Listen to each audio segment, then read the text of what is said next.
podcast about cancel tapes. This is Eric, the ambassador of common sense, and I'm here with Dan, the ambassador of nonsense. Welcome, everyone.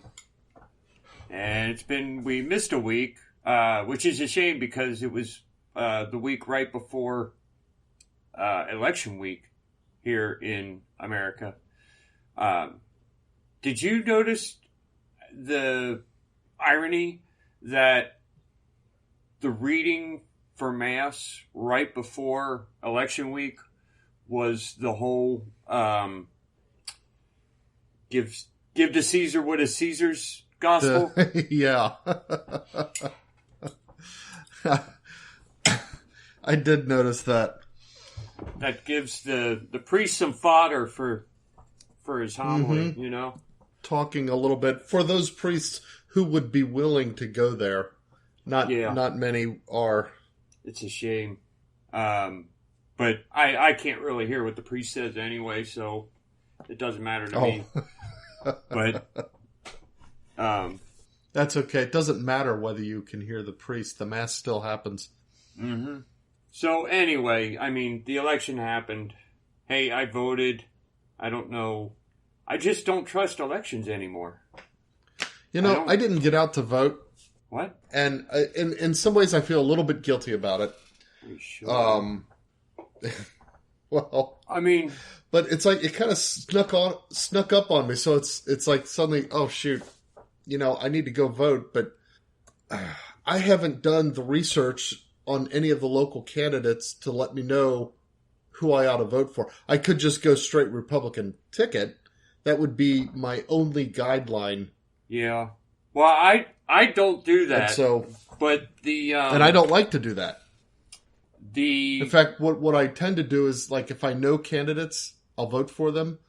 And, you know, if I know candidates and they're good candidates, that, you know, the kind that I would support, I'll vote for them. And I won't even vote in the elections that I don't know the candidates. Well, there are pro-life. You can look them up. Yeah, like organizations. You can go get the right to life that's what I endorsements and stuff like that. Actually, Mom texted it to us, so that was handy for you guys in Ohio. But I'm sure they got that in Indianapolis. They probably have one in Indiana. I could have gone and pulled up. I did not vote the for other the thing murderer, is, Mike DeWine. Though. It's like it's exactly like we discussed after the other election. Are they even worth trusting anymore? Yeah, I mean, because we voted a bunch of them in, and they're not doing anything. It took Trump to overturn Roe v. Wade, and I seriously doubt. Do you even trust that the elections? You know, here's what I found ironic like today. So, you know, I listen to my podcasts, and one of the podcasts that I listen to is Dinesh D'Souza. Yeah.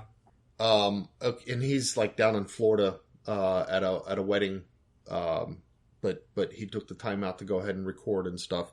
Well, he's talking about the election, and he, you know, talked about how it was not the sort of overwhelming victory that we had hoped, but it was a little bit of a victory. We seem to now have at least a majority in the House. And I don't even know how things went as far as governor races that were up and that kind of stuff. I haven't gone to look for a sort of general overview of election results. But here's what I found interesting. After doing the whole 2,000 Mules thing and knowing that it's much easier to pull off a fraudulent victory in a local election than it is in a national election or in a state than it is in a national. He didn't bring up that reality. That it's not like because he published 2,000 Mules or because January 6th happened that the liberal machinery stopped exercising its fraudulent control over elections where it has such control. It's not like Connick and what's the other election machine maker that again also associated with China. It's not like these guys have stopped putting their stuff at the service of leftists and liberals. Yeah, they're doing it. They don't and really yet he care. didn't bring any of that up in terms of evaluating the fact that Republicans didn't do nearly as well as the polls suggested that they would. Yeah. Well, I mean, and there's already, people caught doing it. I mean, I think in I don't remember where it was, maybe Arizona, a lot of the conservative areas, their machines broke down to the point where people were waiting in line for 3 hours and then finally just left and went home.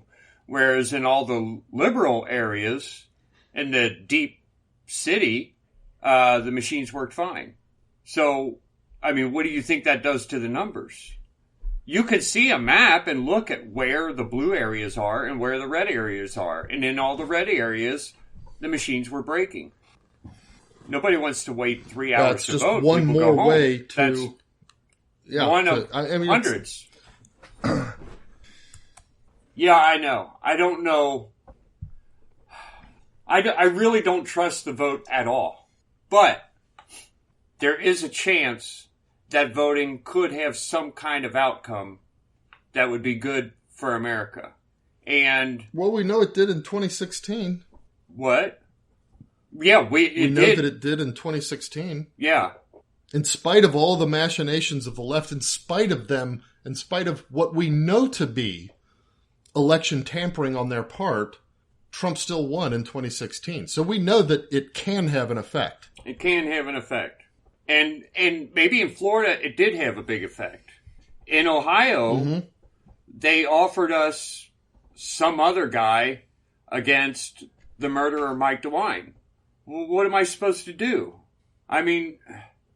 I don't want to vote for a murderer. Whether it's an abortion murderer or an old people murderer, the guy murdered a lot of people. And I don't want to vote for a murderer. At one end or the other. I ended up writing in Pedro, which I encouraged all my friends to do. Vote for Pedro. Oh. Vote for Pedro. on all the races where the candidates are unacceptable, vote for Pedro. If I had money, I would start a campaign to vote for Pedro. And would it be funny if Pedro won something? I don't know, anything. Pedro. Pedro who? I don't know. It just says Pedro. Yeah. He doesn't have to campaign or show up anywhere. Yeah. I mean, Biden won the presidency without showing up at any campaign. But that's not what we're going to talk about. No, that's we've got other just a diversion.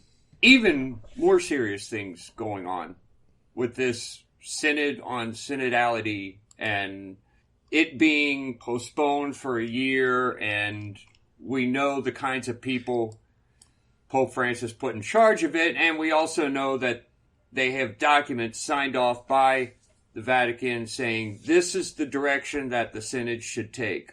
When I thought it was just to listen to us, but it's really they talk only about to how synodality people. Is kind of a bottom-up church model.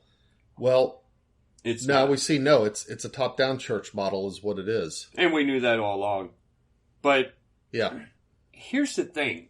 I remember I was like 18, 22, I don't know, somewhere in either early 20s or late teens, talking to a guy, and he's talking about papal infallibility. He doesn't believe, he doesn't believe that the Pope is somehow magically always right.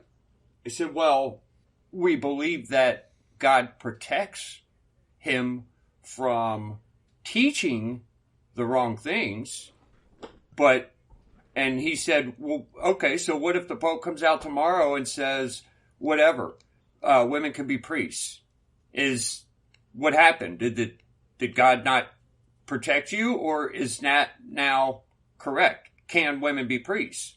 I said, then we would know that we have a false Pope. That he's not the Pope. Yeah. That's what that is.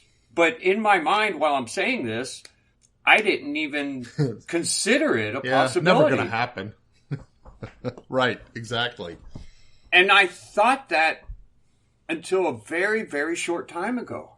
Even after Pope Francis put out Amoris Laetitia, I still have not read everything in there, and I still don't quite understand how much of that document is supposed to be solid church teaching versus how much of it is just a pope giving his opinion. I guess I'm avoiding that, but yeah, well, it's something we could talk about. Yeah, and Pope splainers understate the problem. Yeah. And that's a problem because they need to engage and kind of lock horns with the problem, and instead they're understating it and then refusing to deal with it. Yeah.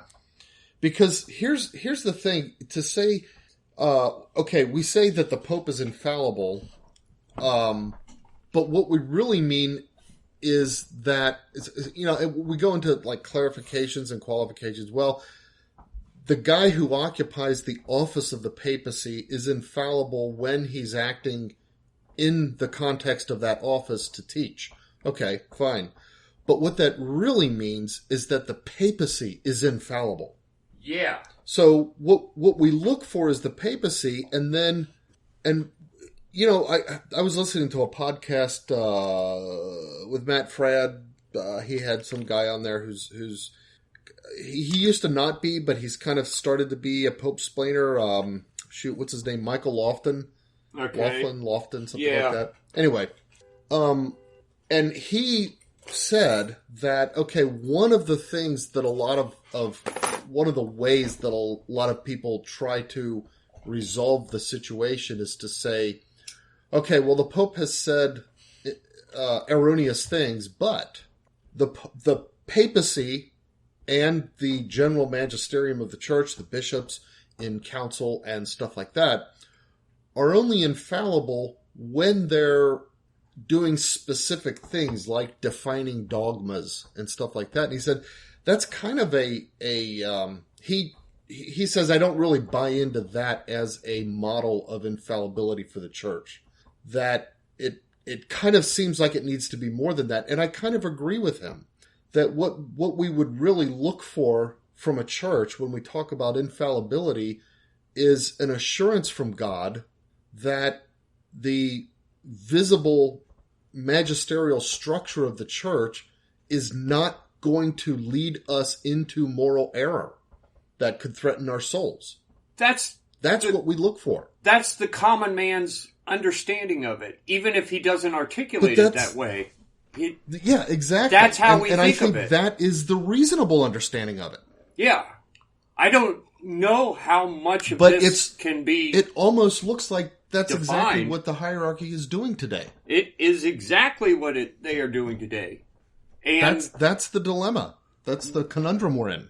We're creeping ever closer to that line where the Pope splainers keep saying, well, the Pope's only infallible, blah, blah, blah. Well, they're getting ready to do something. We know that's coming. I don't know what that'll look like. And I'm sure people will say, well, this doesn't really violate the dogmas of the church because it's this worded or that worded. And it's like, well, I know you need that because if you're going to call the church infallible, then you have to have it. But I guess my question is, first of all, let's take the gay thing. You know, everybody wants pro-gay, but I don't even know what that means. It's not like the church is anti-gay. The church doesn't say much of anything about gay, really, except that they're called to a life of chastity. But the point is, any sex outside the union of marriage is a mortal sin. That's fact number one. You can't and any union argue with that. Yeah, that's not a man and a woman. Right. Isn't marriage. Right.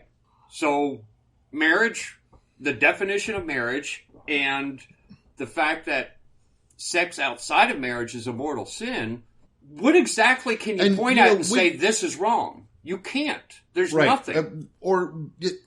actually, we could even be a little bit broader than that, because what people will do, what the Pope-splaining, I mean, not the Pope-splaining, what the gay agenda people will do in the church is say, oh, well, sex is defined as copulation between a man and a woman. Mm. But if it's two men, then it's not really sex, is it? Okay, then they shouldn't be doing it. It's gross. So let's go broader and say the pursuit or satisfaction of sexual pleasure or desires outside of marriage. There we go. Is a mortal sin. Yeah, because you're not supposed to be fooling around even regardless of whether it's, if you're not married or coitus or anything else. It's kind of hands right? off. That's why things like masturbation and stuff like that covers that too. And that's defined.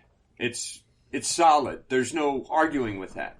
So if the church tomorrow comes out and argues with any one of those, the big question for most of us, while we might be worried about what the bishops are going to do, what the cardinal's going to do, if Pope Francis is going to be proclaimed a heretic or an anti-pope, it doesn't matter. What I want to know is, where do I go tomorrow? This Sunday, I have to go to Mass. Hold on just a minute. Okay. So, as I was saying, the real question is, if the church, which, including the Vatican and the bishops who sign off on it, tell me tomorrow that, you know what, we've changed our mind, sex outside of marriage is okay sometimes. Where do I go to church on Sunday? What do I do on Sunday? Because I honestly don't know how to not be Catholic.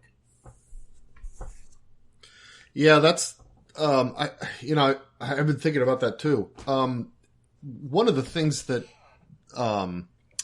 comes to mind is like the first few hundred years of the church. I mean, you had some teachings. Yeah, obviously you have like the letters of the apostles, Paul and Peter and James and John and stuff like that. Mm-hmm. And then you had the apostles themselves, all of whom were instruments of revelation, teaching at, both to the bishops that they consecrated and to their various individual churches.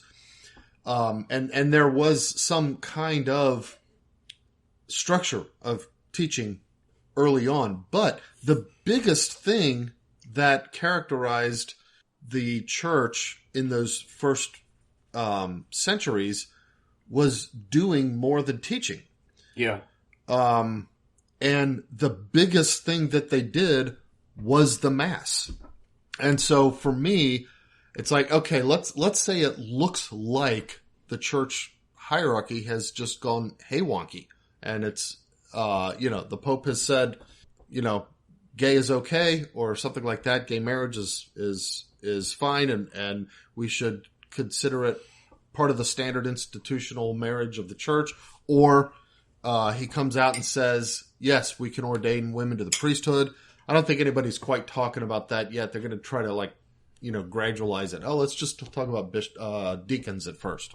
Well, either way, like deacons are ordained. But even deacons, it is ordination. Yeah. But here's the thing. Even if he were to do that, it's like, okay, at some point I can recognize that guy's not the Pope. Yeah. All right. That, if he does something like that, it's like, okay, he's not the Pope. That's not what the Catholic Church is. But I still have a moral certitude that the various priests and bishops that are around, even the ones who go off the rails, still have apostolic succession from the power of the sacraments. Now, whatever happened up at the top to put a guy into the appearance of the papacy who is not the Pope, I don't know. And I don't have to have an answer for that, but I have this moral certitude in the apostolic succession of the priests and the bishops around me. And so I go back to, okay, I can no longer trust this church in front of me now to teach. I'm back to the first few centuries where it was less teaching and more doing, and the thing that you do is the Mass. And so that's what I focus on. Okay. To me, that's what Christian life becomes, in that kind of scenario that you're talking about. And I can see that in my position right here in Cincinnati. But what if I were in Chicago, or where's that one guy? Where's Callahan? Callahan is he St. Louis or is he Kentucky or what? No, he's... You're talking about the guy out... who Father, what's his name, was censored by.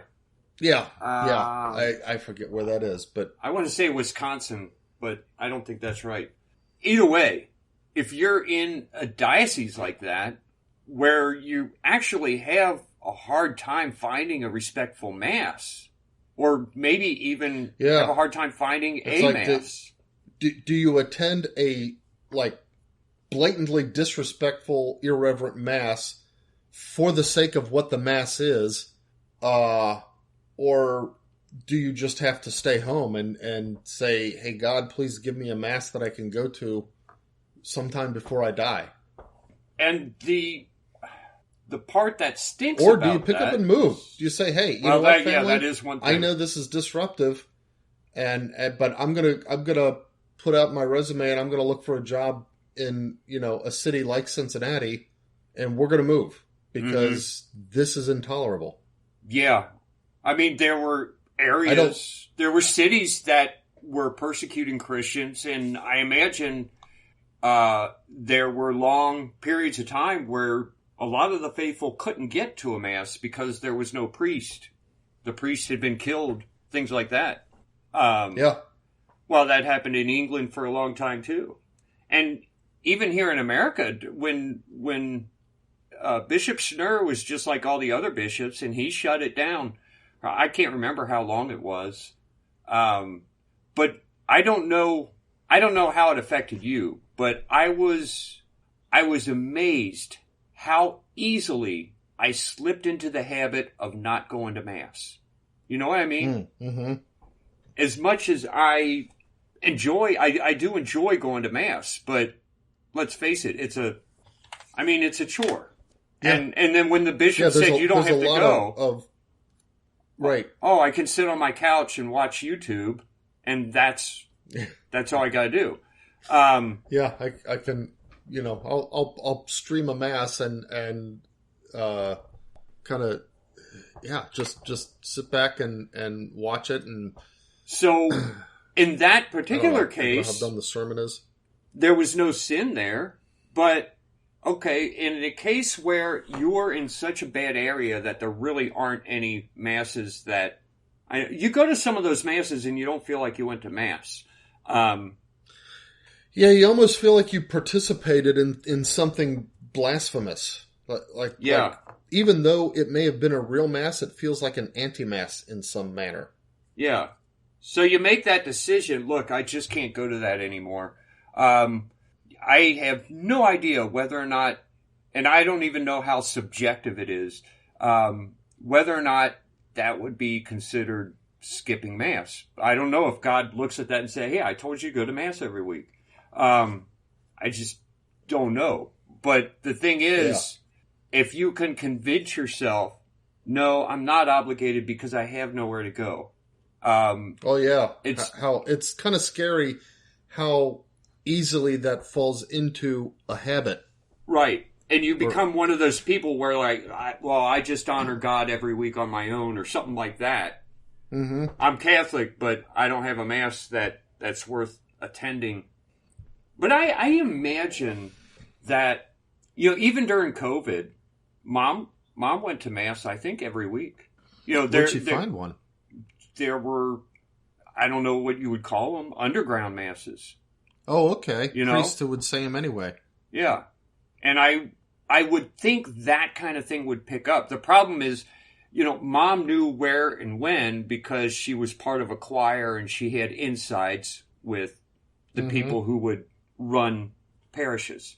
Right. Most of us don't have that. I don't even have it. She didn't even tell me, oh, if you want to go to Mass, you can. She didn't invite me to go to Mass. She was probably told she can't invite anyone if she wants to come. Oh, but right. I mean, the point is that kind of thing would probably start happening more if let's say the Pope says we're going to have women deacons, and up at St. Martin's they have a deacon, and maybe they even force it on some of the better parishes, like St. Lawrence. They're forced into a female deacon. Okay, before you could say, well, some of them are doing it, but my parish isn't. And then you say, well, my parish now has a female deacon, but she's not saying Mass. I can still go to Mass. Eventually, you got to say, all right, these people are not—they're not Catholic. I can't understand why we can't call them Catholic anymore. Yeah, why do we keep going here? But the thing is, the situation you're talking about, for somebody, say in Chicago, aren't there people who are already in that situation? What are they to do? I mean, it's like, because we brought this up as a question of, okay, if the Pope goes off the rails to a point where you can say, all right, I don't know what he is. He's probably a bishop, but he's not the Pope.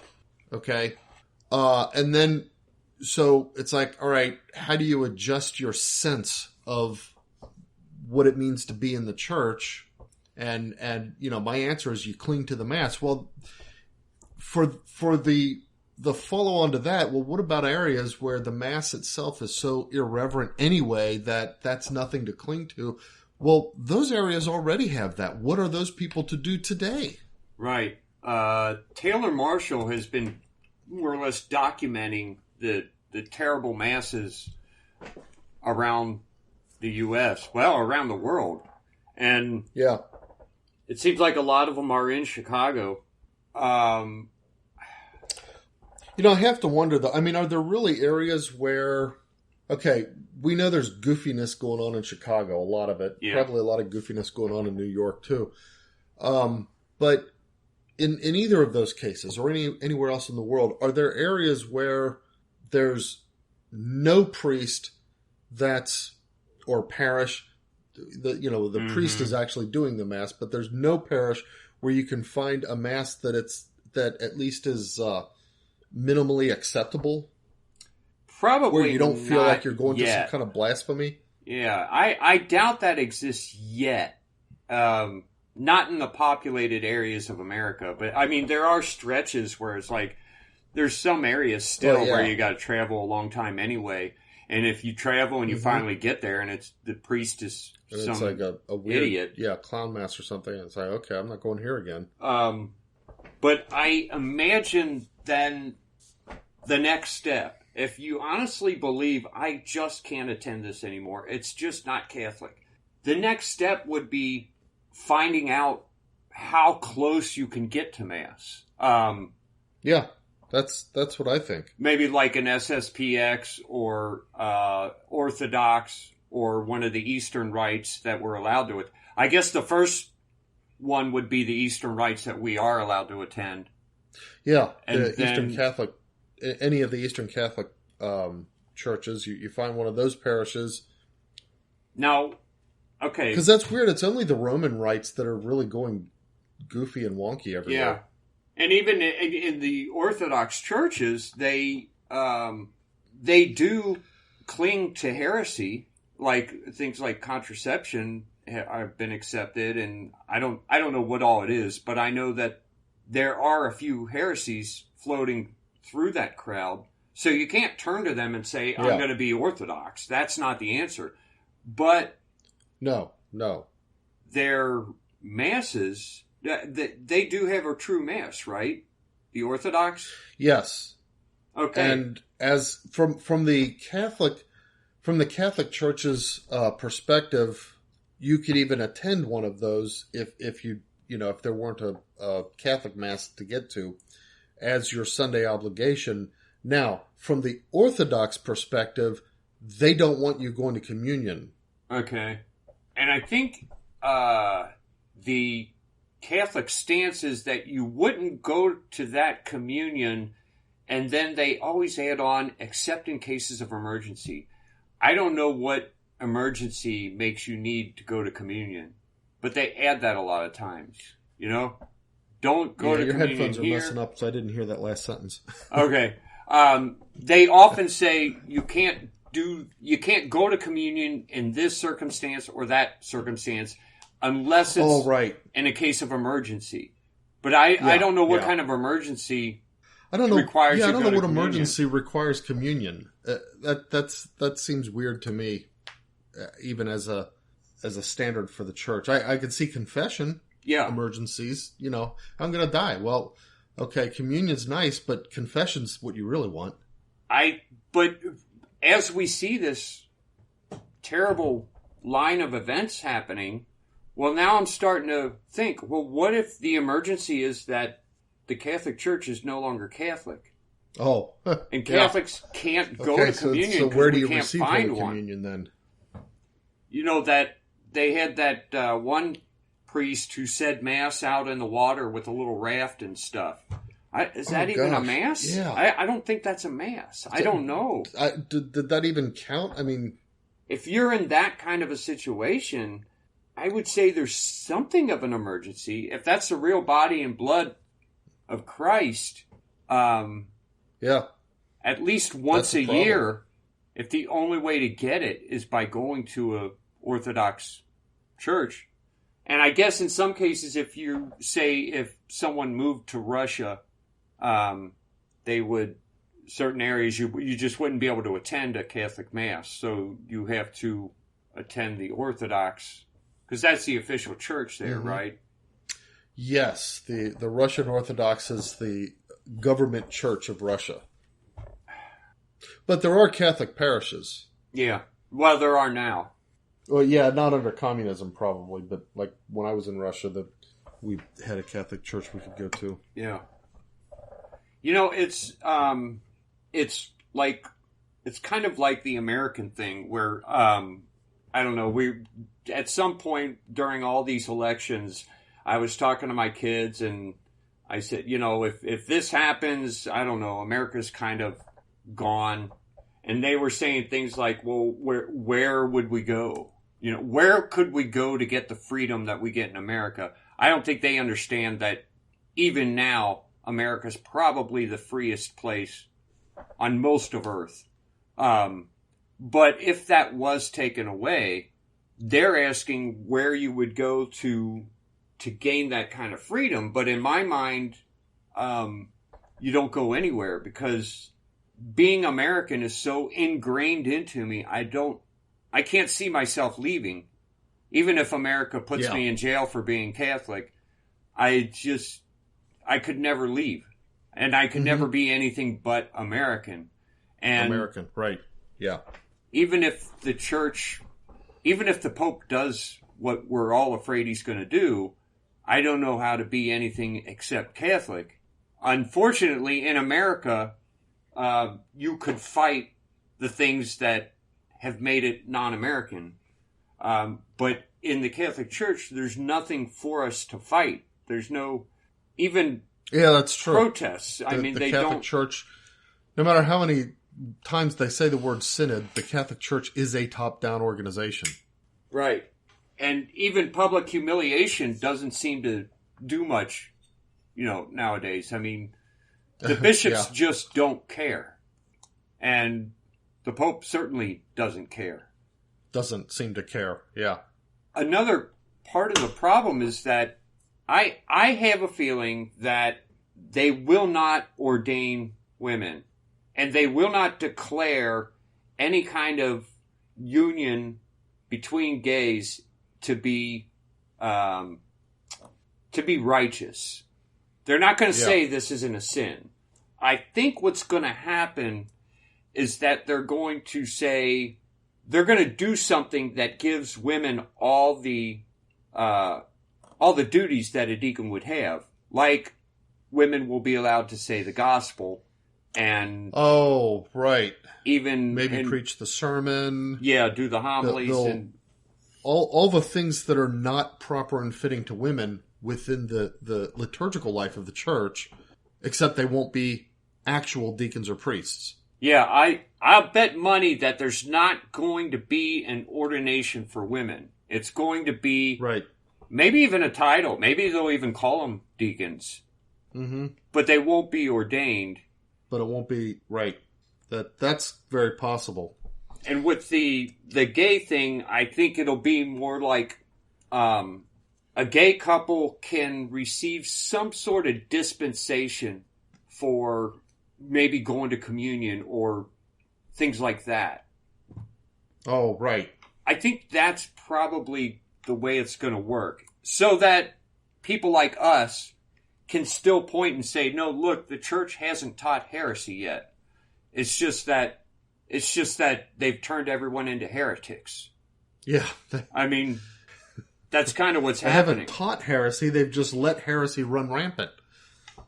They've just stopped teaching the truth. They've stopped enforcing the truth. That's kind of what they've already done, but they'll do it to a much... Yeah, that's the thing. It's like, okay, you can point to all the various nuances and distinctions and say, see, the church hasn't taught heresy, but, okay, they've just stopped teaching the truth is all. Yeah. And they wrap it around... Well, I mean, all the terrible things they're doing now, they wrap it around Vatican II. Say, well, Vatican II, so that a whole bunch of people start arguing over Vatican II, when all you got to do is say, what in Vatican II makes this okay? And they never have an answer for that. So the argument gets I was talking to someone about some of this, and he said, I'm assuming you're one of the people who don't accept Vatican II. I said, no, I accept Vatican II. I just don't accept all this nonsense happening. And Vatican II said nothing about it. What do you mean by Vatican II? Yeah, so people are going to say, you don't accept the Synod on Synodality. And it's like, I guess I can accept it, except unless they give us some documents that are an obvious error. But the actions that come from them, I think, are going to be the type of actions that came from V2 times 12. And it's going to be... Mm-hmm. It's going to make it so that people have fewer and fewer choices. And if somebody wants to go to Mass, it's going to get harder and harder to go to one. But I think it will become more common to have kind of underground Masses. So ultimately, it can... I don't want to say that it's good for Masses to be underground, but it can continue to spawn the effect that we've been seeing since the craziness of Vatican II, where people are finding out that there's a better way. Yeah. And I now that's as far as lay people go. I do wonder if you're a priest, if you're a parish priest, maybe not even a pastor, and your pastor says, all right, Jane here is going to be our new deaconess. And it's like, well, what do you mean? I don't know how a priest would be able to handle that. And if the bishop says, well, if you don't accept this, you're no longer allowed to say Mass in my diocese, and you're not allowed to go to another diocese the way he did to, what's his name, James Altman? Oh, yeah. Father Altman. Mm-hmm. You know, that guy's, I don't know, his situation stinks. Yeah, talk about persecution. Then what is... Well, that's the thing. I think, we may be entering into an age where many priests are persecuted by their bishops, and they're persecuted for being Catholic. Yeah. Because the bishops aren't. I mean, take this priest that had Mass on a floating raft. Yeah. Okay.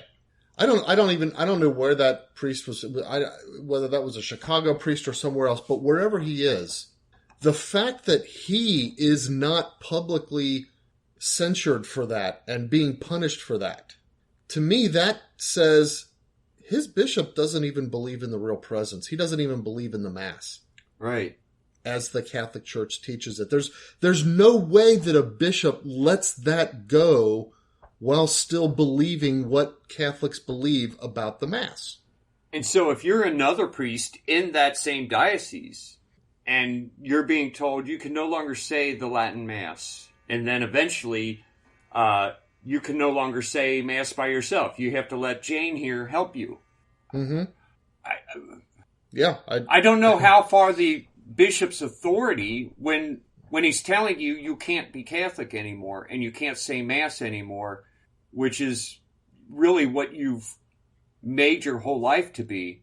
I mean, I know that's why a priest is a priest. There were times in Padre Pio's, I'm still waiting for that movie that what's his name was in to come out. But, you know, Padre Pio was kind of told, you can't say Mass. I think for like 2 years he wasn't allowed to say public Mass. Yeah. And he obeyed. But in his situation, the church was still the church. There wasn't any question.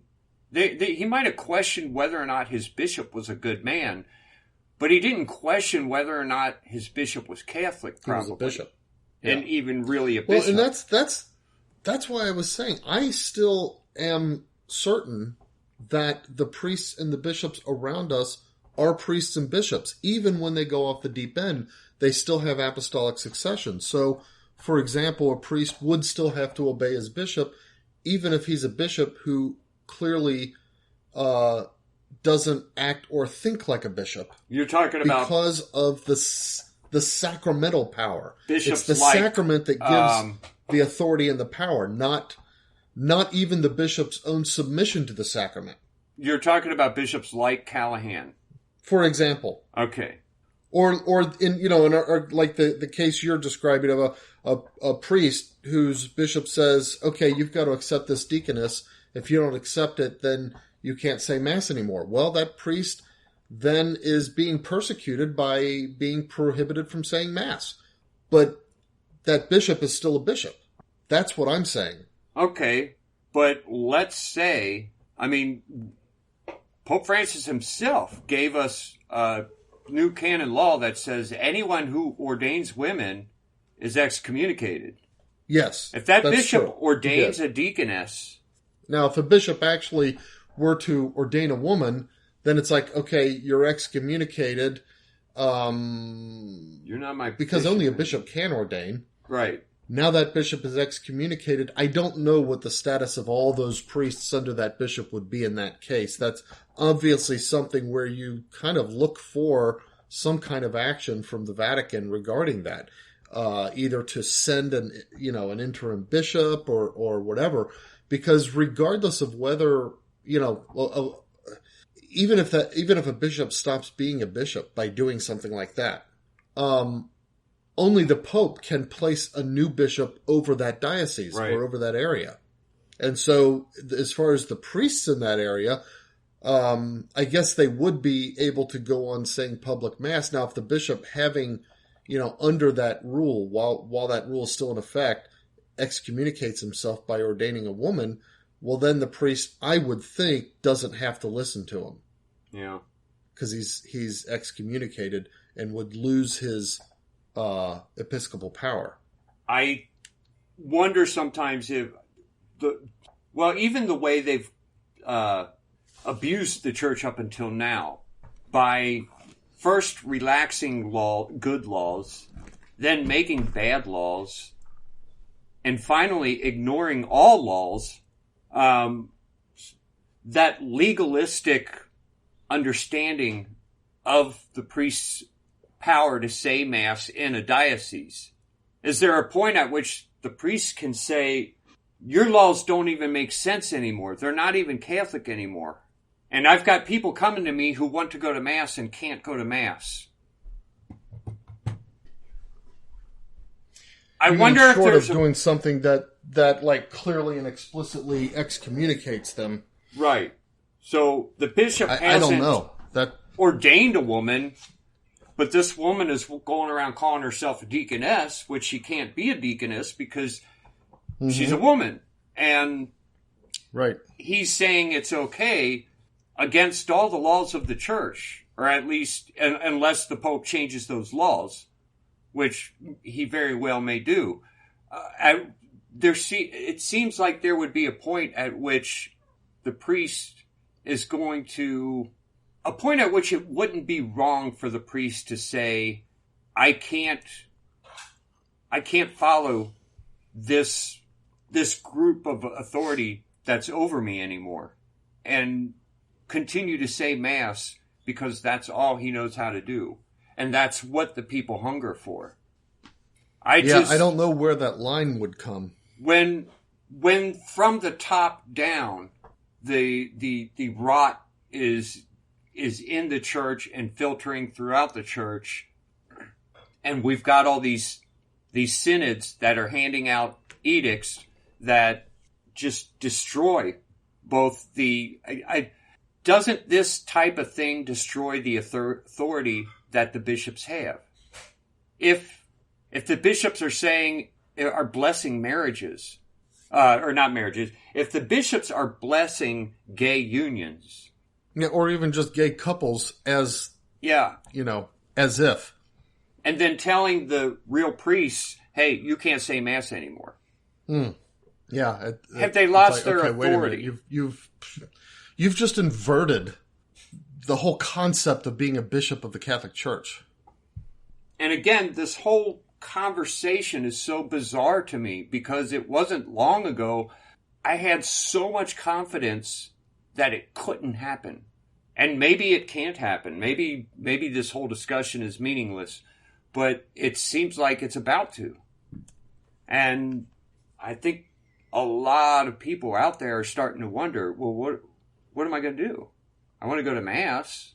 And if Bishop Schnurr shuts down the Latin Masses here in Cincinnati, there's still a few good priests you can get to here in Cincinnati, but they're getting fewer and further between. Dude, I can't hear anything you're saying anymore. All right, so I wonder what what I question is, when are we still... You're saying that the bishops are still bishops, even if these terrible things that we are afraid of do happen. And I'm saying maybe not so. I don't... Yeah, it's tough, because where do you draw a line? And I think it would be a mistake to draw some kind of a line and then say, okay, none of the bishops are bishops anymore. Yeah. It would be this individual bishop. It would have to be an individual thing like that. And then the answer as a Catholic is either, okay, for whatever reason, I can't go anywhere else. I'm stuck here. I have to just figure out what that means to not have a bishop. Or if I'm a priest, then, that's, I can't just go to another bishop, say, I think my bishop stopped being Catholic. Can I come into your diocese? Right. I don't think any bishop would be okay with that. But without some kind of intervention by Rome. Yeah. But if it did come to that, and you really thought that your bishop had ceased being a Catholic bishop, I think the thing that you ought to try to do is move somewhere. Yeah. Because we still have the freedom to do that, at least here in America. I don't know about other parts of the world. Move somewhere, and if at least continue trying to get as close to a Mass as you can. Yeah. As in, like I said, an SSPX or something like that.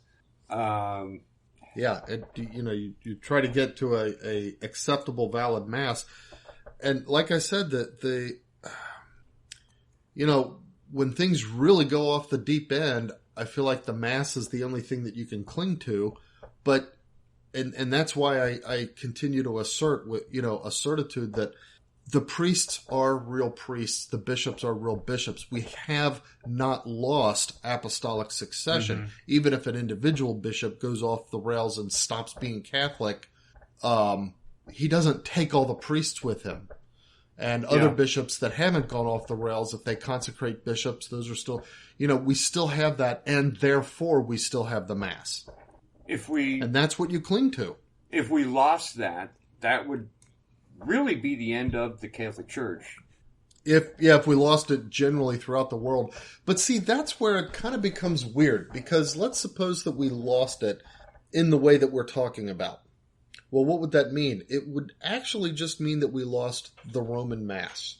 But all those Catholic, Eastern Catholic rites, the Byzantines, the Maronites, the Chaldeans, and others, there's no reason that their Mass would stop being a Mass, right, or their divine liturgy. That they have various terms for it other than the Mass, but that would continue to be valid and be good and be holy. And even though the Roman is the largest, part of the church, to lose the Mass in the way that we're talking about wouldn't actually mean to completely lose the Mass from the face of the earth. Well, I don't mean if we lost the Mass. I mean if we lost apostolic procession. Oh, which, again, even if it happened in the Roman Rite, that doesn't take it away in those the Eastern Catholic rites. I would think it does, doesn't it? Aren't they under the authority of the Pope? They're under the authority of the Pope, but they received the sacrament of ordination and the elevation of the consecration from the bishop who gave them that. Okay. So, like, for example, when Archbishop Lefebvre consecrated those 4 bishops against John Paul II's orders, that was still a valid consecration, and those bishops still have apostolic succession as consecrated bishops, and therefore they have all the sacramental powers that goes along with being a bishop. Okay. That's why I keep returning. The power is in the sacrament. I guess the short answer is our only hope is in the sacraments. Yeah. The sacramental nature and life of the church, which is what sustained the church for the first, during the age of martyrs. Right. And we just cling to that, however we're able to do that, which in some areas it'll be harder than other areas. I'm pretty fortunate. Some areas it will feel almost impossible if things keep going the way they're going. Now, I keep hoping that at some point history is going to do a reversal here. Yeah. And we're going to be saved from having to make these kinds of decisions. But I don't know what God has in store for us. I mean, we've become a pretty, even among the best of Catholics, I think we've become a pretty rotten world. Yeah. In a lot of ways. Yeah. It's not like we deserve to be preserved or protected from this by God or anything like that. Right. All right. I don't have anything to add on that. Me neither. Okay. So I guess we'll get some news. Whoops. Okay, so I'm not going to do a whole lot of current events. No, but the election. I'm not going to talk about election stuff. Much. We kind of already talked about elections. Okay. Yeah, we sort of covered that at the beginning. So the United States is claiming that North Korea is secretly supplying artillery shells to Russia for use in the war against Ukraine, which sounds kind of silly to me. I mean, I think if North Korea is supplying anything, it's actually coming from China, I would think. Oh, yeah, I was going to say that. I mean, that's like, I don't know, that... I'm trying to think of an analogy there, but given the size and industrial capacity of Russia and North Korea, it's like, what? Yeah, that's like, Puerto Rico is supplying us with armor, and it's like, that's exactly. But anything that comes from North Korea, I think we can assume is coming from China, and with China's permission, probably with China telling them. So, but they fired 23 ballistic missiles into the Sea of Japan and the Yellow Sea. North Korea did? Yes. Okay. One of those missiles crossed the northern limit line, which I guess is like the boundary where they say you better not shoot anything past here. South Korea fired some other missiles back across the line in response to that. I don't think any of them hit land. Still in the Sea of Japan. Yeah. It's kind of like it's kind of like macho guys on the beach drawing a line in the sand and saying you better not cross. That kind of thing, back and forth. But it seems to be, I don't know. It seems like this is more maybe dangerous than it used to be. Could escalate with Russia. But here's the thing: when North Korea fired those ballistic missiles, did they make any kind of claim about what they were doing, like claiming that they were testing new firing mechanisms or anything like that, or were there targets in the Sea of Japan that they were trying to intimidate? I don't think so. I don't understand the point of it. It seems like a waste of missiles to me. Like, if you're getting ready to go to war, don't you need the missiles? All right. It's weird. Let's see. Poland's Minister of National Defense announces the construction of a barrier along their border with, because they believe that Russia will use that border to illegally transport African and Asian immigrants to Europe, which that doesn't make a whole lot of sense to me. Why would Russia transporting do that? Immigrants to Europe? Unless they're saying that Russia is pouring immigrants into the European nations in order to cause the same kinds of problems that are happening here in America with the Mexicans. Oh, like they hope to just fill the population with people who they think will be friendly to them, maybe. Either friendly to them, or will do things like destroy the economy with cheap labor. Just and disrupt stuff. Yeah, just all kinds of problems. The same kinds of problems that are happening with that they're causing here. Yeah. And that we're pretty sure the Democrats actually intend. Right. So if they're going... If they're going to call out Russia for doing this, then isn't it an admission that the illegal immigration is causing a problem? Is a problem. Yeah. You know? Or that massive immigration, illegal or not, is a problem. Yeah. And pretty much everywhere. And it always seems to be from third world countries to the richer countries. Developed. Yeah. And, yeah. We've got the Federal Reserve raises the benchmark interest rate by 0.75%. And then someone else raised interest rates, I guess, in answer to the inflation. But that seems stupid to me. Why? I mean, there's a lot of things we could do to bring inflation down. Like, first of all, not printing money anymore and not funding a war in Ukraine. Or, I don't know. I think these empty things that they do are shallow, and I think all they do is cause more problems. But yeah, they're in the news. That's where they are. Did you hear about the Paul Pelosi saga and the? I heard something about that. But only in aftermath discussions. So I'm still not sure what the story is. Yes, it's kind of, me too. I mean, it's like Paul Pelosi, the story that they're trying to sell us is that some crazy conservative showed up at Paul Pelosi's house in order to do something to Nancy Pelosi. But Nancy Pelosi wasn't home. And Paul is Nancy's husband. What? Husband? Son? Yeah, husband. Okay. Husband. So shows you how much I know or care about the Pelosi's. Yeah.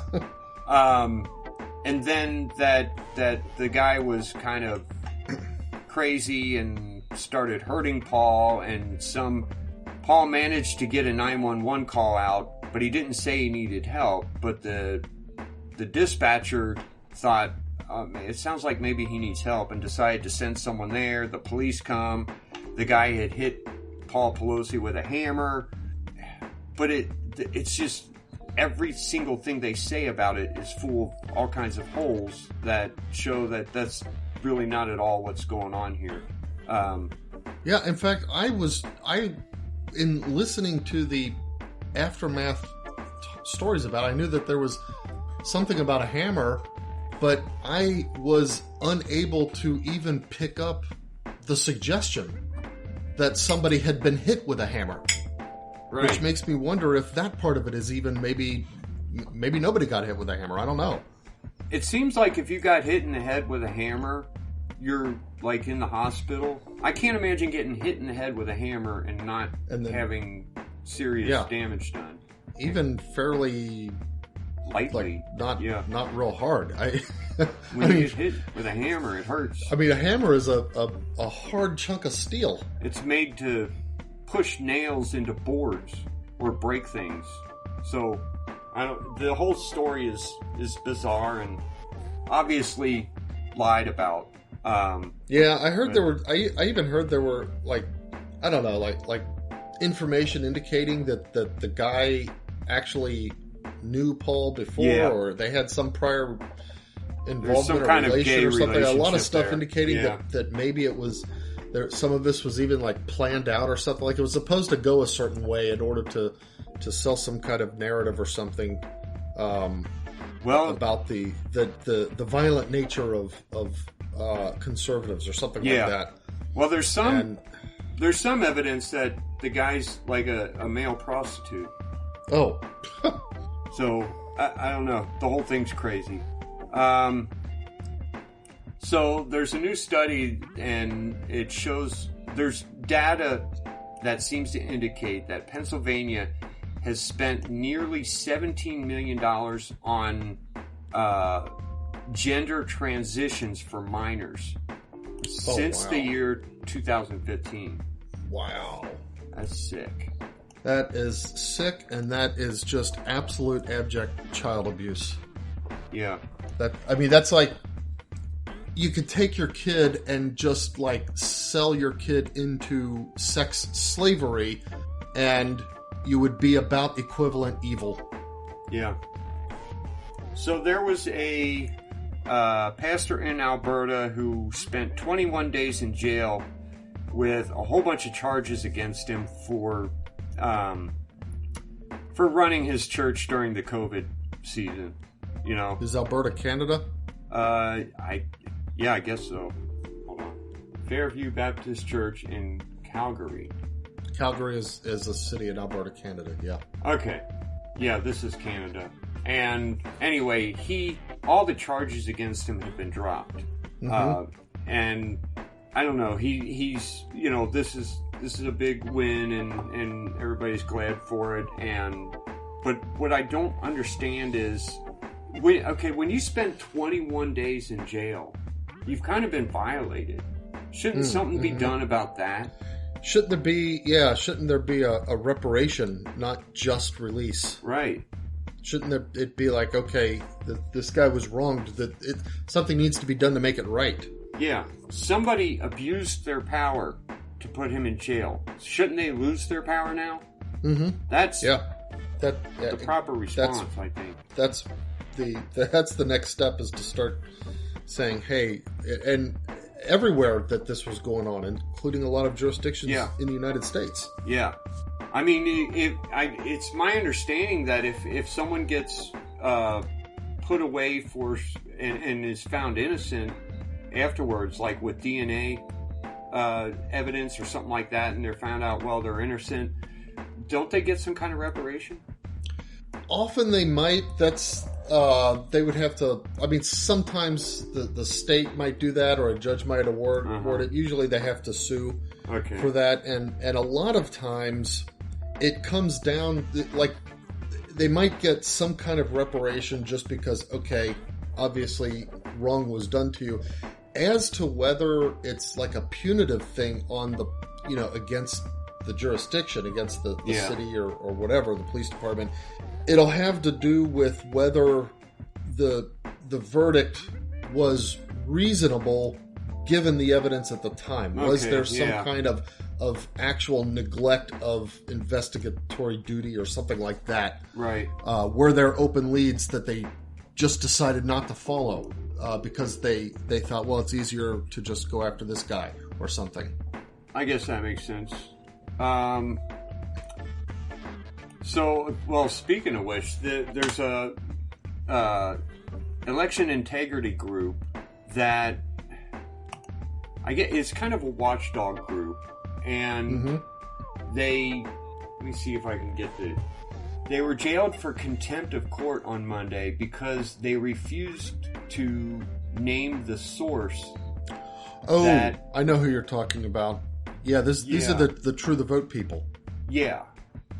This and this is an interesting one because they actually were fully cooperative with the judge. There were like two sources, a civilian source and an FBI source, and the judge said, "I want to know your source for this information." It was a civilian source. They said, "Okay, here's his name.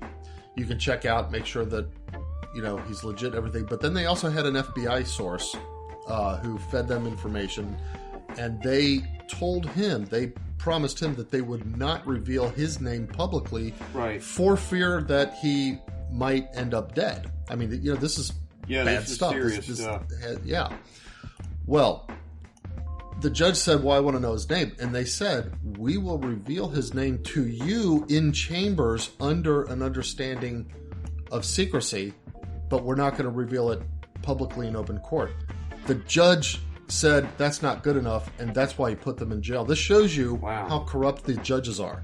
Yeah, that's bad. I mean, these guys were cooperating, and the judge said, "Nope, we want this guy to be put in danger. We want his life to be in danger. If you're not going to give us the name so that it'll be in danger, I'm going to put you in jail." That's basically the judge's decision.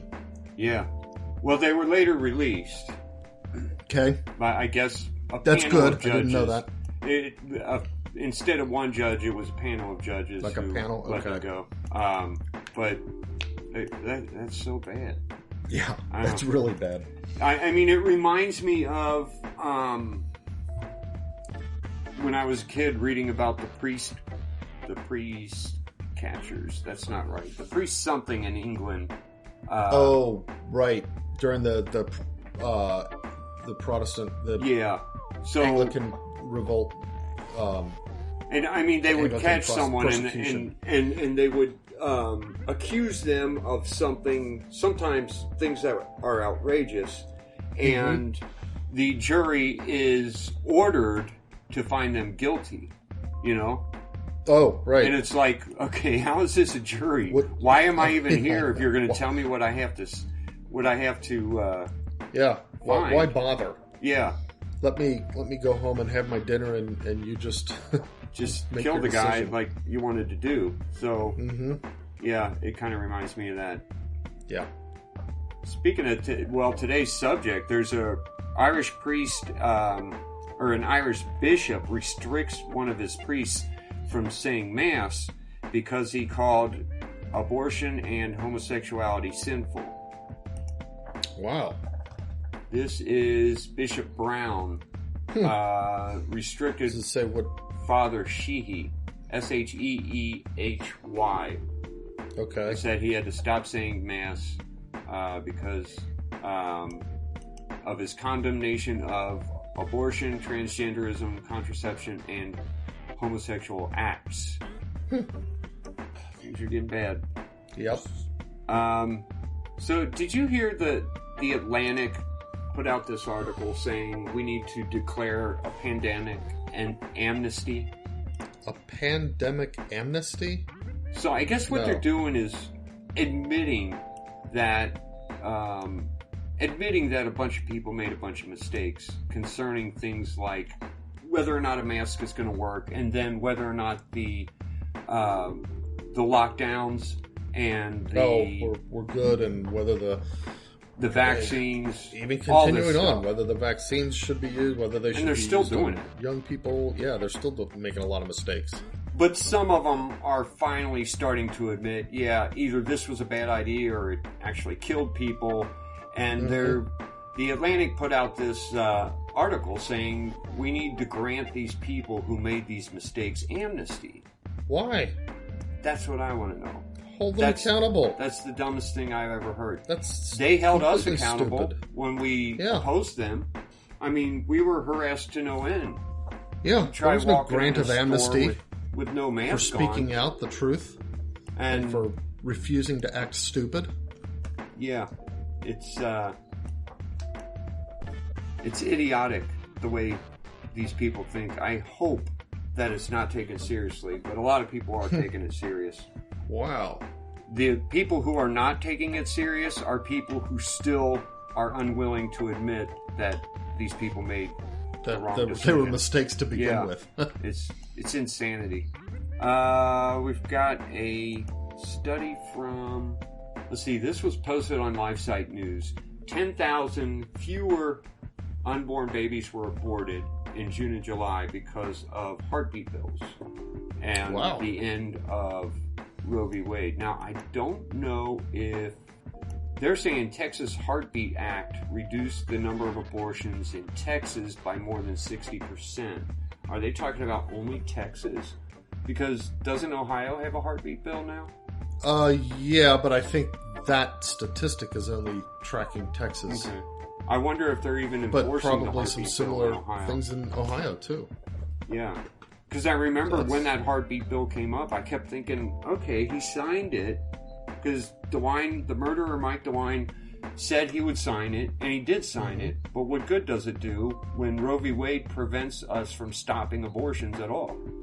Yeah. But maybe that's what this was about, because when we overturned Roe v. Wade, which no one thought we would, then suddenly all these laws became in force. Yep. Other states have experienced slight increases in abortion rate, including North Carolina, Colorado, and Illinois. Yeah. The states that so are actively pro-abortion. Yeah, okay, so they're getting people from those states coming over. Yeah, so you get a few along the border who are willing to travel over, they get their abortions. Speaking of which, do you remember that story about the 10-year-old girl who had to have an abortion? And they kind of made a big thing of it, as if she couldn't have an abortion, this 10-year-old girl was going to have a baby. And no, I don't remember. Okay, there was a 10-year-old this an event that girl. occurred? Yeah, there was a 10-year-old girl who needed an abortion. Who got pregnant? But yeah, and I think the state she was from, it was banned, and so she had to go to another state to get an abortion. I guess she went to Indiana because, well, anyway, the doctor who committed the abortion, they made a big deal of it, so it's not, I don't understand why they're the ones who put it in the public light. And so the Attorney General in Indiana is trying to get records concerning this abortion.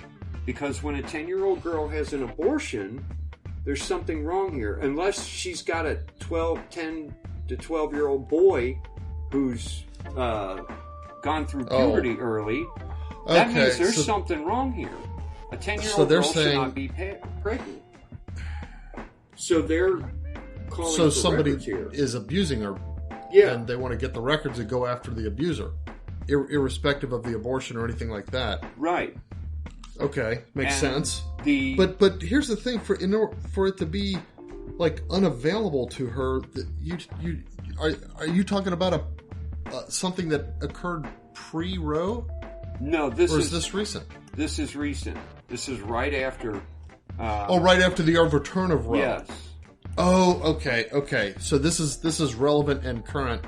Yeah. Okay. So the Attorney General's saying, all right. They were putting in the public. We want to know more about this because there's a problem here. To act as if these terrible laws that outlaw abortion would have made this 10-year-old girl have a baby. And it's like, okay, well, what's worse than a 10-year-old girl having a baby is, I think she went to another state to have an abortion. Right. But my point is, the baby's already there. Yeah. So now the baby's dead. The fact that she's 10 and there's a baby in her belly, that's a problem. You need to find out what happened. That is the real problem. Not whether she would have to give birth to the baby. Right. This is... Okay, and so the one who committed the abortion is suing the Indiana Attorney General to keep him from getting access to the records. Because he doesn't want it revealed what actually happened to this girl. Yeah, she doesn't want it revealed, I guess. Oh, she doesn't want it revealed what happened to this girl. These pro-abortion people, I wonder, is it a real story? Is it fake? That's what I wonder. Maybe that's why she's suing to keep access, because it'll come out that they made the whole thing up as some kind of a to tug at somebody's heartstrings. Okay, yeah. About Okay, here we go. Tragedy of a 10-year-old mother. This was a girl in Ohio who So Ohio wanted had the heartbeat an abortion, and we had the heartbeat law, and she couldn't get an abortion, so she had to go out of state. Right. And Indiana is a little bit slow on the uptake on the whole, hey, Yeah. Rose Dunn, let's get these laws in place thing. So she came over to Indiana. But a long time ago, when we were talking about, before Roe v. Wade was overturned, and we were talking about what, back when Trump was still electing or selecting judges, the whole, incest and rape question was brought up, and I had said back then, let them have that on the law. Let's outlaw abortion except in cases of rape and incest. I'm not saying that I want rape and incest to be but aborted. If you make the law that way now, they have to prove those, and you go after those rapists anyway. Right. See, now we're hiding rapists. They're sheltering the rapist in order to protect abortion. Right. Make it the other way around. And that's been my feelings on the whole rape and incest. Because a lot of people will say, hey, if you're okay with it for rape and incest, you're not really pro-life. And I'm not okay with it for rape and incest. I'm okay with the law. The law doesn't have to perfectly reflect the morality of the situation. Right. The law is a pragmatic thing. And we have to allow its pragmatic force. Yeah. I agree. There's a serious problem if there's a 10-year-old who's pregnant. And that has to be looked at. Something happened that ought to be punished and ought to be investigated. And if the girl was forced to carry the baby and have the baby, I imagine then it would be more likely to be looked at. But since they put it in the news, now everybody's looking at it and say, why is this 10-year-old girl pregnant? That doesn't make sense. Mm-hmm. Because even 12-year-old boys still usually aren't quite ready to get girls pregnant. Yeah. So something bad is happening here, and it needs to be looked into. So she's suing to keep his nose out of it, and I think, I wonder if the whole thing is fake anyway. But I guess we'll see. I wouldn't be surprised. I mean, we know these guys are a bunch of liars anyway. But even if it's not fake, I mean, it just brings back around. Who was the group that kept going to those Planned Parenthoods and like pretending to be these pimps and stuff like that, or wanted to traffic organs and and it's like you saw time and time and time again the Planned Parenthoods and the people involved in the abortion industries. They don't care about people. They care about the abortions. They care about getting their money in order to kill babies.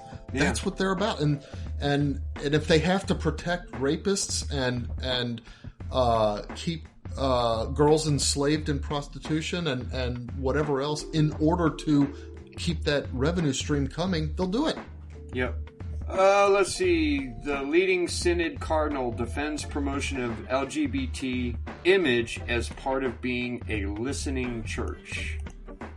I heard something about that. That's it's so gross. I mean, the images themselves were cartoonish and idiotic from the start, aside from being offensive. They were all of those things. Okay. I didn't even look at them. I saw one or two of them, and I didn't want to see any more. I was like, this is just stupid. Let's see. There's these... Okay, this guy in Switzerland, I guess, built these little mini gas chambers to use in euthanasia cases. So mini gas chambers? Yeah. Like and somebody wants to commit suicide, or like somebody's on the... It's assisted suicide. So, okay. He built them, and I guess he's got them on display in the Netherlands and in Germany, but they've only been used so far in Switzerland. That's just so bad. How can anyone think? The whole world is like, it's like we're dealing in death, not as an underground black market thing. Yeah.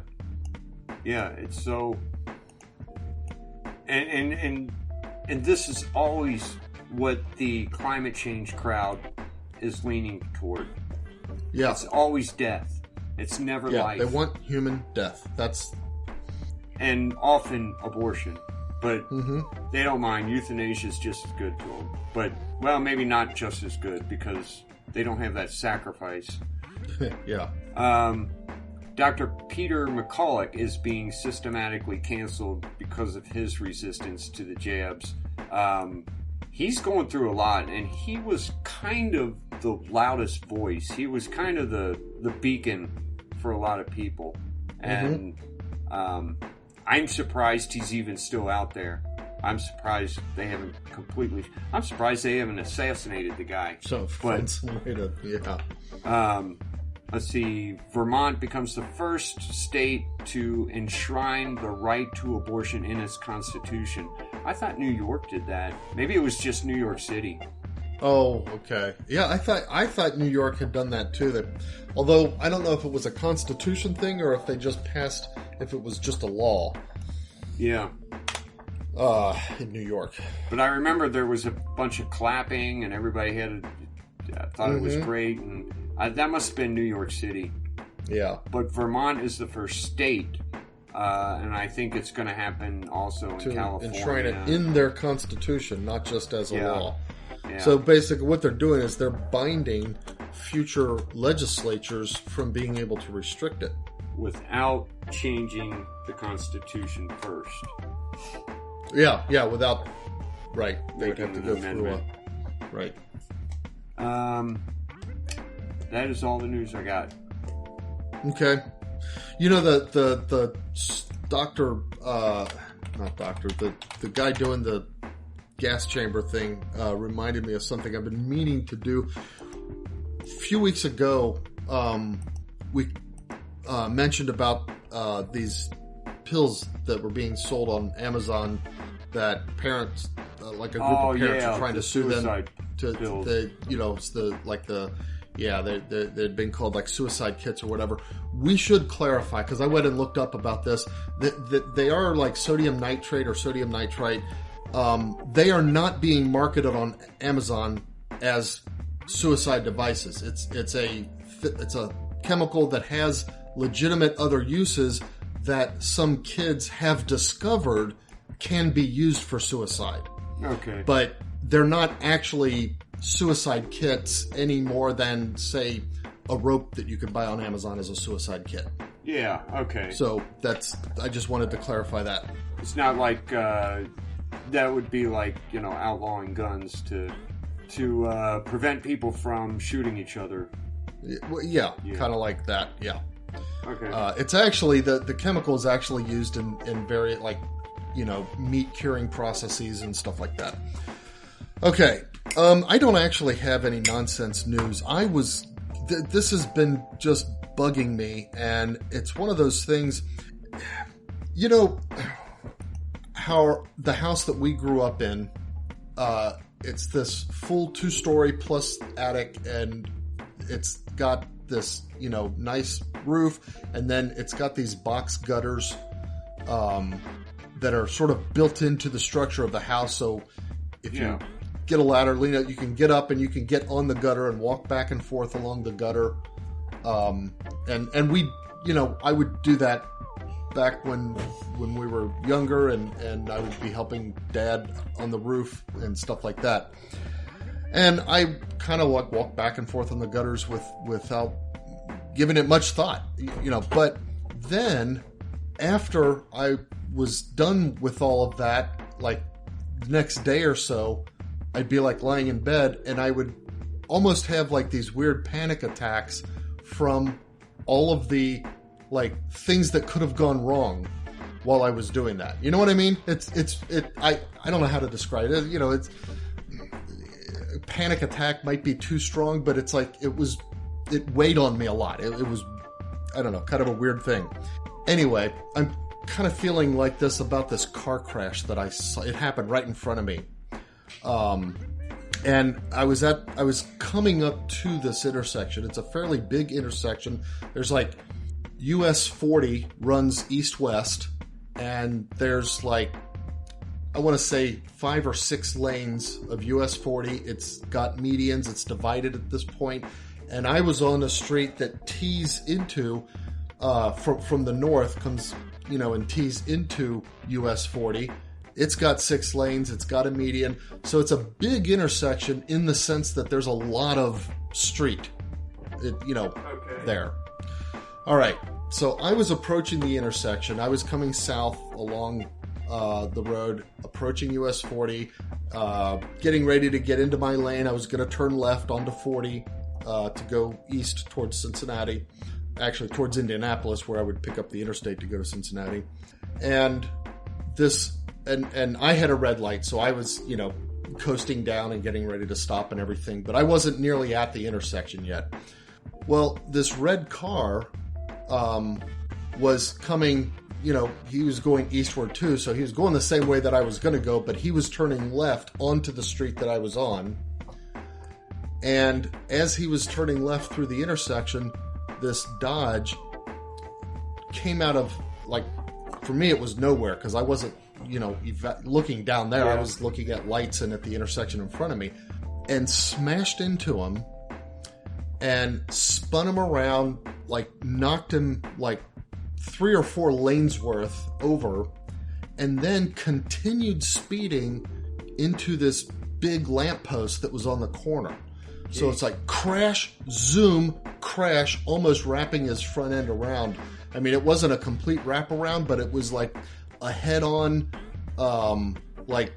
your engine is going into your firewall, kind of a crash into the lamppost. And this was a great, big, sturdy lamppost. He wasn't going to knock the lamppost over. His car took the full hit. Yeah. And, of course, him in the car. Well, this thing, it's suddenly boom, and then boom, and it's oh my gosh, and I kind of maneuvered over to the side of the road. It's getting out, wondering what I could do, running up to see if there's anything to do. Other people were there as well. It's not like I was the only one at the intersection. Mm-hmm. So there were a bunch of us kind of, doing what we could. The guy who was in the Dodge, the car that was speeding, that hit the other car and everything, and he actually had the right of way. I don't know whether the other person didn't see him because he was going too fast, misjudged how far away he was because he was going too fast, or if they just weren't paying enough attention, or what it was. But he really had the right of way. He was just going way too fast for that section of road. Yeah. I'm not sure why he got out of the car, but he managed to get out of the car. He was laid on the ground. His thigh was not right. It was very misshapen. Yeah. Thigh and up around his hip and stuff. That was kind of weird to look at. But he was coherent. It didn't seem like he was drunk or on drugs or anything like that. This is Saturday morning. He was from Florida. You could see by his plates he was from Florida. He was trying to tell people to find his cell phone in his car so that they could call his girlfriend and tell her that that he's not dying, but he felt like he was dying.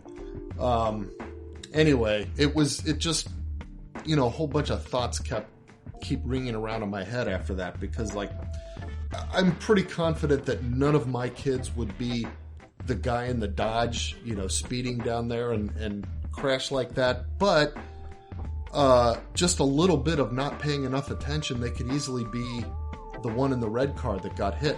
Now, the person in the red car, I think they were a little bit banged up, but when the ambulance came, they weren't putting her on a stretcher or anything like that. They didn't seem too concerned like the other guy. But here's the thing that I got to thinking. See, when he hit that car, and then he kept speeding into the lamppost, and the first impression that it gave, which is not even worth considering, but it was just an impression, was that he was trying to commit suicide. Because it was like that. It was like, bam, and then just keep going right into the post, straight on with no wavering. But when you actually start thinking about it, the thing that I realized is this. When he hit the red car, as soon as that collision happened, his airbag deployed.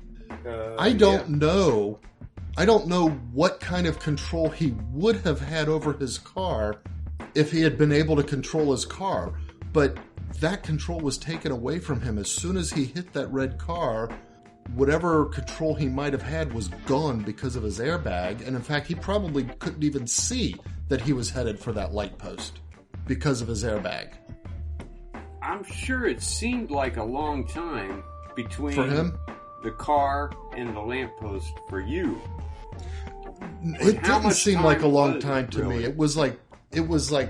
It was fast because he was going so fast. It was like bam, Yeah. bam. Okay, Well, I mean, imagine even if he had had full control, You don't think he would have been able to steer a little bit away?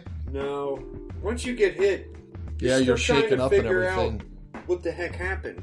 You're not even sure what happened, and you're trying to But- just get a sense of...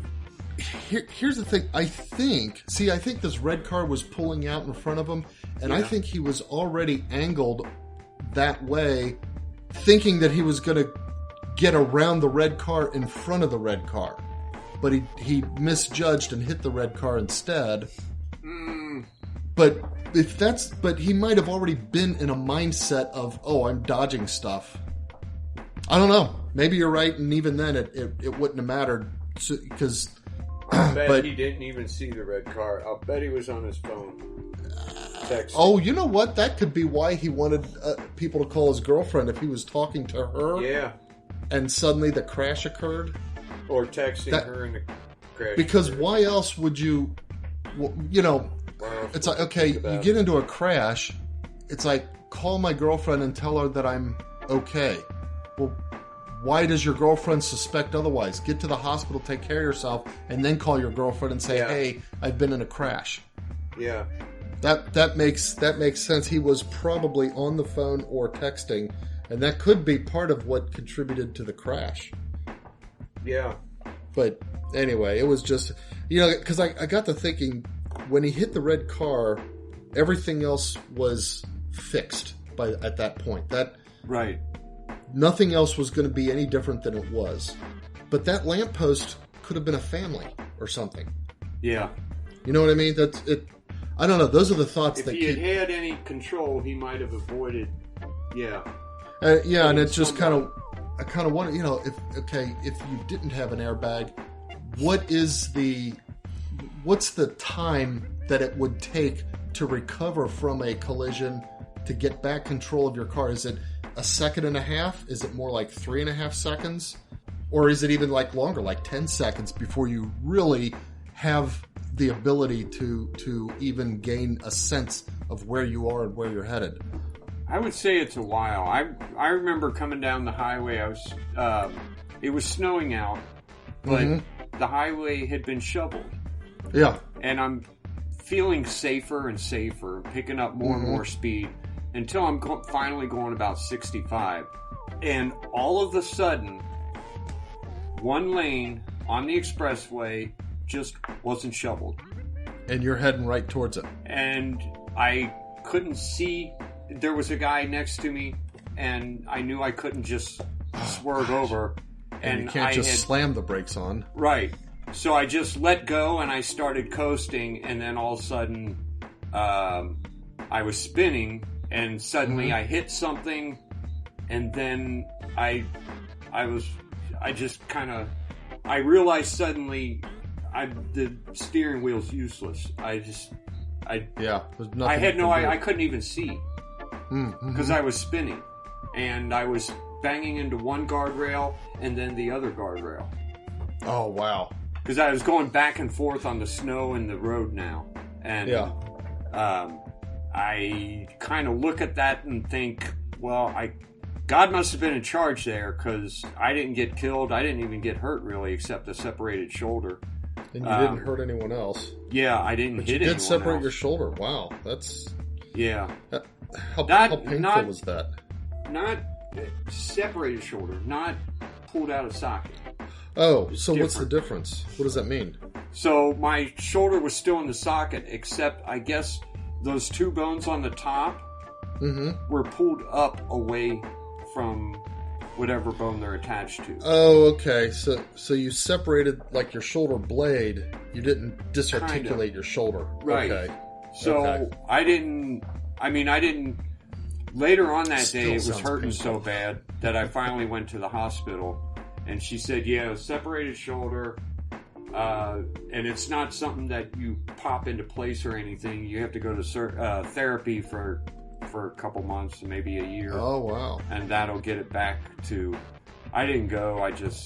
So now I've got arthritis in that shoulder. Oh.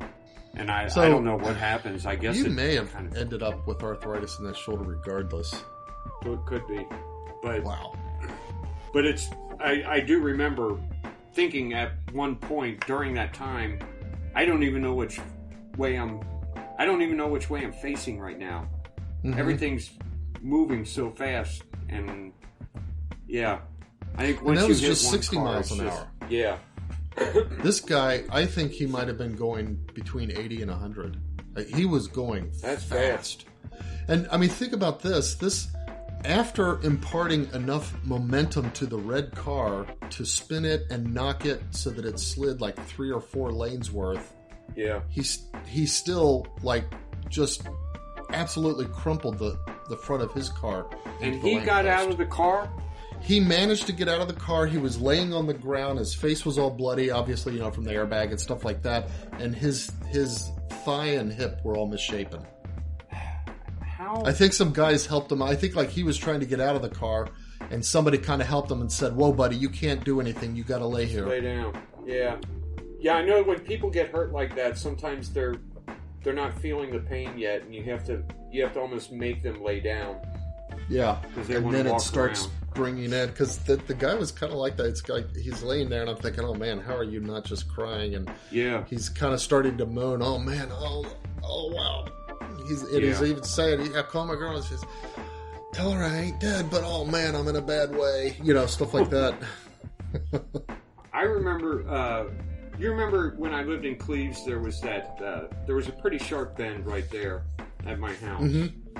Yeah. And I mean, the people surrounding me were the biggest bunch of hillbillies. But one time I heard a loud bang, and I look out, and there's one car that had hit an SUV, and the car swerved into a corner and just kind of stopped there. The SUV flipped over onto its side. Wow. So, me and all my other shirtless neighbors are creeping closer to it, and we're kind of surrounding the car, and I guess there's something shorting out inside there, and smoke coming out. Mm-hmm. And somebody mentioned that, and then there was a pool of liquid underneath it, and somebody so you're thinking, mentioned "Oh my, that. gasoline!" Yeah. Well, that's what somebody said. Hey, there's gasoline. Everybody get back. So all these shirtless guys are getting back now. And I mean like 20 of them. And they're all hillbillies. But so somebody says gasoline, and we're all stepping back, getting further back. And then it just kind of occurred to me, well, wait a minute, the dude's still inside there. Yeah. And then another person said, dude, there's someone in there still. And I swear every single one of them charged the car to try to get whoever was inside out. Oh. Which made a big impression on me. I was it's like, okay, gasoline, all but there's afraid somebody of in there. We got to go get him. Yeah. Yeah. Wow. That's And pretty cool. The thing is, there was no gasoline. It was just like Radiator fluid or something radiator like that. fluid or something. Yeah, it was just like some idiot called it gasoline, so everybody thought they had to pull this guy Yeah, out. I mean, you hear it, you just kind of react. Yeah. But it made a big impression on me, that the kinds of people who my neighbors were. Oh, right. And I'm here right. calling them hillbilly now, but they don't know what to say. They were hillbillies. I don't know. You see things like that, it like stays with you for a couple weeks. Yeah. This it's definitely doing that. Wow. I remember I had a Ford Aerostar that was, it was a stick shift. Which you don't see in vans very, most of them are automatic transmissions. This was a manual. So I would park on that hill, same place in Cleves. I would park on that hill, put it in gear. I didn't even use the emergency brake. I just put it in gear and just left it in gear. It was just enough of a hill to where it would stay there. And that's how I parked for over 2 years. And one time I parked there and I got Bella out of the car, and she's like maybe 2. And I'm walking down with her. I'm holding her hand, and I see Buddy down at the bottom of this hill where there's a wall, and there's a little sandbox there. And there's a boys' sandbox and a girls' sandbox, and he's playing around in the girls' sandbox where he's not supposed to be. And Bella's saying something about him being in her sandbox. And all of a sudden I notice the van is coming down the hill. Wow. And it was everything was so out of place. I really had it couldn't click in my head what was about to happen, All I knew is things are out of place. What's going on? And I'm trying to figure it out. The van is headed down the hill towards Buddy, who's sitting in the wrong sandbox. And it's going to literally land on him because it's at the end of a wall. And so the car, it wouldn't hit the wall, it would go over the wall. Over the wall, on top of whoever's underneath it. Right. And that was Buddy. And, I mean, I think there was probably 2 seconds, maybe even 3, of me suddenly realizing what was about to happen. And I yelled something. The neighbors said I yelled something, and then they heard a big bang. But my feet were just planted solid. I couldn't move. Wow. I mean, I don't think I might have had enough time to jump in there, grab him, and pull him out. But I seriously just stood there. I could not move. And maybe enough time if you had been told ahead of time, this is what's going to happen, be ready. Right. Then it would have been like, Superman running in there, grab him, pull him out. But that's not what happened. Instead, I just stood there. Neighbor said I yelled something. For some reason, he got up and got out of the girls' sandbox. I mean, it was like a second before the van landed on it. Wow. Oh, man. That kept me up for quite a few nights. Oh, gosh. That would have been... I don't think I would have slept for a week after that. I guess I got to a point where I just had to accept the fact that, hey, anything could happen at any time. At some point, you got to put your trust in God. Yeah. Because you're not always in charge. And even if you see something happening, you can't always avoid it. So, did it slip gear, or was it just that the compression had gotten to where it wasn't enough to hold it in place anymore? I guess it slipped out of gear. The wall that it fell over was 3 feet. Yeah. It was 3 feet high, and it fell on that wall and then landed with the nose pushed into the sandbox and the tail end sticking up in the air. Sticking out. Oh, wow. This was those Ford Aerostar minivans. You know the crazy thing? I had to call a tow truck to get it off the wall. I drove it to Columbus the next day. The van was okay. Yeah. It was on a Sunday, and I drove it to Columbus the next day. Oh, my. Messed up the sandbox, though. The boys had to share theirs now. Oh, yeah.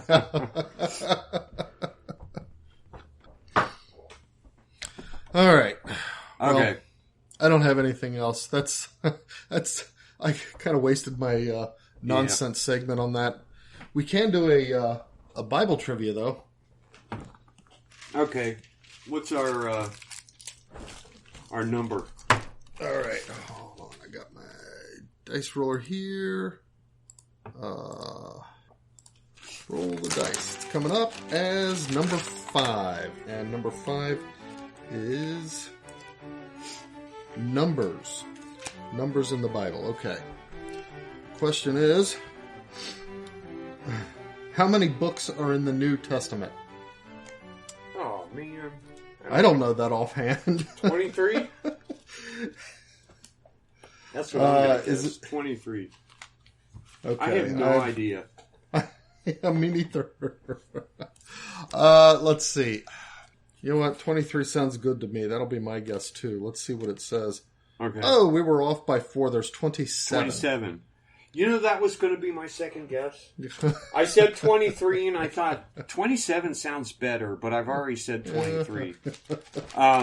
Well, you know, I'm glad it said New Testament. At some point in these cards is probably the same question about the Old Testament. Yeah, I wouldn't know that. But when we either. get to that, we know that it's going to have the wrong number because this is probably a Protestant trivia thing. Yeah. You know, the thing is, there are people who would know these things. I could never be just offhand. A Bible thumper. Be able to pull out. I mean, it's like, I know all kinds of things that the Bible says, and I know approximately where, and I know who said it, but to actually say a book and a chapter and a verse. Yeah. Or, you know. And the thing is, a lot of times I don't even, I mean, it's like I hear a story and whatever relevance it has to me right then, it might teach me a certain lesson like, hey, you shouldn't worry about vans falling on top of you. You should trust in God. And then later on, I even forget the story, but it's usually you remember the lesson. The lessons always stick with me. Yeah. And I tend to forget everything else. And that's why I don't get into debates a whole lot because it's I'm that way too. I know things are a certain way. I don't know why I know them, but I know at some point I looked into this and I wanted to find out, and I found out, and now I don't know or care why because I know this is the truth. Yeah. And if somebody gives me evidence to the opposite, I'll look into it again. Right. That's the way I am. It's like I am really good at remembering the conclusions. You know, I worked through things. I arrived at this. I studied all the ins and outs or whatever it is, and I know that this is how stuff is. But I'll remember the conclusion, but not all of the ins and outs. Yeah. Why that is the conclusion. And you know, somebody will say something it's like, oh yeah, okay, I know that they're wrong, and I could probably figure out why they're wrong, but it's not worth it to me right now. And then I'll hear somebody else say exactly the thing that I already knew or had forgotten that refutes the, you know, what the other guy said. You know, and the funny thing is, you know, when new Christians or new Protestants come up with these arguments, especially fallen away Catholics, I say things like, look, all the things you're coming up with, I've already forgotten. You don't... Yeah. This is so newbie to me that it's not worth... I don't know what to say. And they think I'm being conceited and arrogant, and it's like, I'm not. I really did forget. And I really did think about this at one time in my life when I was very young. It's just that it's a very immature question, and I don't know what to say about it other than that. You know, you think about bigger things as you get deeper into the faith, but yeah, I think a lot of Catholics are that way. I think a lot of Catholics are that way, and I think a lot of people who kind of hang their hat on those, you know, what you called immature questions. Yeah. I think even for them, it's not really that big of a question. It's more of an excuse. Yeah, more often than not. All right, well, folks, think about what we said, and as always, go raw and circle the beads. And we will see you next week. Bye, everyone.